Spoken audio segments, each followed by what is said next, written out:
আসসালামু আলাইকুম। আমি ডক্টর শেখ কবির আহমেদ। আজকে আমি যে বিষয় নিয়ে আপনাদের সাথে কথা বলবো সেটা হচ্ছে হলো ব্যাক পেইন। ব্যাক পেইন একটা খুবই কমন একটা সমস্যা এবং এটাতে আমাদের কম বয়সী, বেশি বয়সী অনেকেই বিভিন্ন সময় ভুগে থাকেন। ব্যাক পেইনে অনেকেই একটা কমন প্রশ্ন করে থাকেন যে ব্যাক পেইনে হাঁটাটা কি জরুরি কিনা?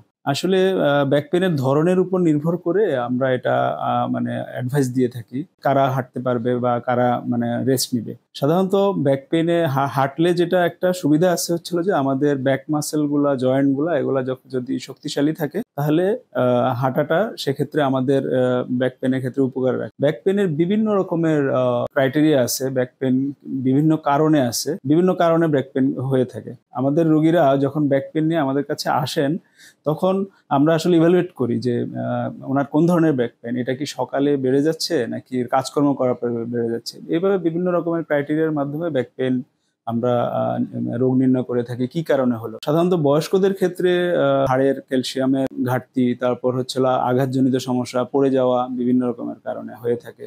অনেকের বাতজনিত সমস্যার কারণে হয়ে থাকে।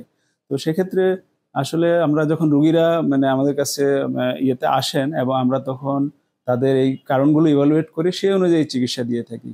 আর ব্যাক পেইনে আমরা রোগীদেরকে বিভিন্ন ধরনের এক্সারসাইজের কথা বলে থাকি যেগুলো হাড়ের মাংসপেশি এবং হাড়ের গঠন, জয়েন্টের স্বাস্থ্য সেগুলোকে ভালো রাখে এবং কিছু পর্যাপ্ত খাদ্যাভ্যাস আছে যেগুলোর মাধ্যমে মানে ব্যাক পেইন অনেক সময় নিরাময় করা সম্ভব হয়।